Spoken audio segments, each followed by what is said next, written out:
Meu nome é Vanessa e hoje iremos apresentar sobre a célula combustível. Os integrantes do meu grupo são Ana Carolina, Gabriela Marinho, Luiz Felipe. Os tópicos a serem abordados são esses. Então vamos lá. O esgotamento dos combustíveis fósseis, a degradação do meio ambiente e a baixa eficiência na produção de energia por meio de combustão são problemas que enfrentamos. A humanidade atualmente busca fontes alternativas de energia para o aproveitamento dos recursos do nosso planeta de forma adequada e consciente, dentro de um processo de crescimento sustentável. Todos esses problemas levam à busca de novas tecnologias para a geração de energia que faça o uso mais eficiente dos recursos naturais, utilizando recursos renováveis, e essa busca já começou, tendo em vista a proximidade da escassez de combustíveis fósseis. O conceito. Uma célula combustível é um dispositivo capaz de transformar continuamente a energia química de um combustível e de um oxidante em energia elétrica e calor. Trata-se de uma célula eletroquímica que atua através de um processo que envolve, sobretudo, um sistema eletrodo-eletrólito. Elas possuem operação contínua, graças à alimentação constante de um combustível. História. A invenção das células a combustível se deve à descoberta feita por William Robert Brough, em 1839, de que a combinação de hidrogênio e oxigênio resulta em água e corrente elétrica. Ele teve essa ideia a partir da eletrólise da água, imaginando como seria se fizesse o caminho inverso. No entanto, o termo célula combustível ele só foi criado em 1889 por Ludwig Monde e Charles Linde, que sem sucesso tentaram produzir o primeiro dispositivo prático usando ar e gás industrial gerado de carvão. Existiram ainda várias outras tentativas no início do século XX, mas todas também falharam. Até que Francis Bacon, em 1932, ele conseguiu os primeiros resultados positivos, a partir de experimentos feitos por Monde e Linde. Monde e Linde, eles haviam usado catalisadores construídos de platina, de custo muito elevado. Aí Francis Bacon os aperfeiçoou, substituindo por eletrólito alcalino menos corrosivo os eletrólitos de níquel, mais baratos. Com bastante dificuldade técnicas, somente em 1959 que ele demonstrou um sistema de célula combustível de 5 kV para alimentar uma máquina de solda. Mas foi com a NASA, que a Agência Espacial Norte-Americana, que as células combustíveis começaram a ter uma utilidade prática. Tiveram a necessidade de um gerador compacto de energia elétrica que gerasse energia com eficiência, para ser usado a bordo das naves nas missões tripuladas ao espaço.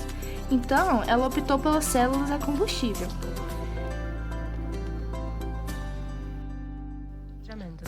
Bom dia, gente. Eu sou o Luiz.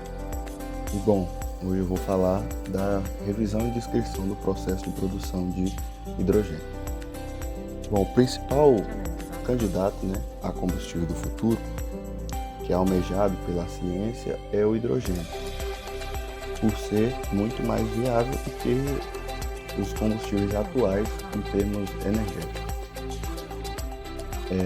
Nós temos também outro candidato, que é o gás natural, que possui na composição dele o nitrogênio, hidrogênio, hélio, mas em suma ele é principalmente o metano. Esse metano, como a gente já sabe, ele tem muito mais hidrogênio do que carbono. Com isso, a gente pode extrair através dele o máximo de hidrogênio com a menor emissão de carbono possível para o gás natural. Só que tem um problema que o metano ele não é certeza que ele vai estar o ser humano por muito tempo, porque ele não é considerado uma fonte de energia totalmente renovável, como o exemplo que a gente estudou. E o biogás ele pode ser produzido através de esterco de vaca, esterco de suíno, esterco de galinhas, alguns resíduos vegetais e também lixo. Entretanto, a gente tem outras maneiras de produzir hidrogênio, que é, por exemplo, com a eletrólise, que nada mais é do que a quebra da molécula de água por meio da passagem de uma corrente elétrica. E essa eletrólise ela tem como produto o gás hidrogênio e o gás oxigênio também. A gente também pode produzir por meio de energia solar, não usando energia própria da família. A utilizar um meio de energia solar, que é um meio ambientalmente mais correto, mas tem o problema que são os painéis, que os painéis utilizados atualmente, ele não tem uma eficiência tão alta, mas mesmo assim é uma boa fonte de energia porque tem a questão do ambientalmente correto. Outro método também é através da energia normal, só que advinda das hidrelétricas. Só que essa energia não é a energia normal gerada todo dia. O hidrogênio seria produzido a partir da energia que sobra nessa hidrelétrica. Então, tipo assim, atualmente, quando você tem um período chuvoso, você tem um volume de água muito maior, né, que é a capacidade da hidrelétrica, e aí eles acabam soltando aquela água extra, ou seja, ela está sendo, entre aspas, desperdiçada. E seria esse volume de água que seria usado para extrair energia para a produção de hidrogênio. Os tipos de impactos gerados por essa tecnologia são os impactos ambientais, os impactos científicos, os impactos econômicos e também os impactos sociais, no qual serão citados a partir de agora. Os impactos ambientais gerados por essa tecnologia são poucos e baixíssimos. Por ser considerada uma energia limpa, ela não causa muitos impactos, como o aumento de dióxido de carbono na atmosfera, não emite gases de efeito estufa, não agrava o aquecimento global e não possui ruído, vibrações, emissões de partículas, não tem combustão e também tem baixa poluição. Também tem os impactos científicos, no qual, por se tratar de uma nova tecnologia, há necessidade de estudos, pesquisa, investimentos sobre o assunto, além de desenvolver o conhecimento intelectual do brasileiro, sendo assim fonte de pesquisa para o aprimoramento e produção das células a combustível.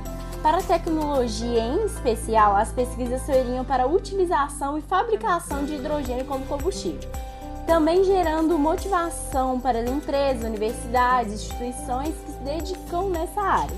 Os impactos econômicos são através da geração de futuros postos de trabalho especializados nessa nova tecnologia, gerando assim a redução de custo da tecnologia, tornando ela compatível com as tecnologias presentes no mercado.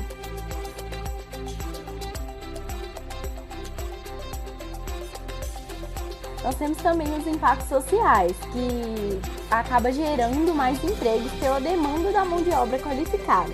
Incentiva as empresas, universidades e instituições a pesquisarem e se desenvolverem sobre. E é comum alguns projetos de ônibus movido a hidrogênio. Sendo assim, pode gerar a melhoria da qualidade do transporte público. Bom, agora falaremos sobre as vantagens e as desvantagens da célula combustível. Vamos começar pelas vantagens. Possui um fácil transporte e montagem, elevados índices de qualidade de energia, o calor gerado nas reações químicas ele pode ser reaproveitado. Mesmo usando combustíveis fósseis, o alto rendimento dessa tecnologia permite a redução no consumo desses combustíveis.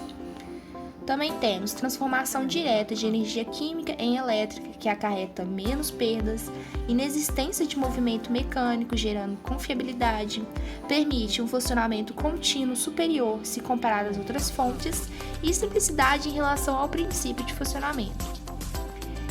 Tem rendimentos que pode alcançar até 90%, inexistência de ruídos, podem ser implantados juntos a pontos de atendimento, e os subprodutos da reação são inofensivos à natureza, um ponto muito importante. Agora vamos para as desvantagens, né?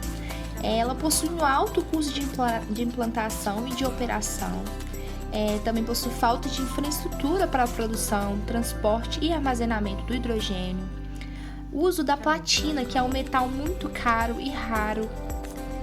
Temos também produção de hidrogênio em larga escala e geralmente recorre a combustíveis fósseis e consumo de energia.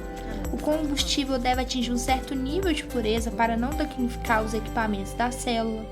E, por final, esses custos, somados a toda a infraestrutura de apoio que ainda é inexistente, tornam a tecnologia inviável atualmente. Ao fazer a análise da eficácia dessa nova tecnologia, vemos que é medida pela relação entre a energia elétrica produzida pelo sistema chamado de energia útil de saída, e energia armazenada do combustível, energia de entrada. O rendimento máximo teórico é aproximadamente 83%, no qual desconsidera, por exemplo, a produção, o transporte, o armazenamento do combustível, no caso é o hidrogênio. Esse rendimento, apesar de nunca alcançado, é muito superior aos motores de combustão, com 58%. A prática das células a combustível fica em torno de 40% a 60%. Uma turbina a gás poderia pegar o calor gerado pelas células a combustível e transformá-lo em energia mecânica, aumentando a eficácia operacional das células para 80%. Ao lado aí nós temos o esquema do funcionamento da turbina. Seguindo aqui, eu apresento um fluxograma do nosso processo, né? Que ele resume basicamente tudo que a gente falou até agora.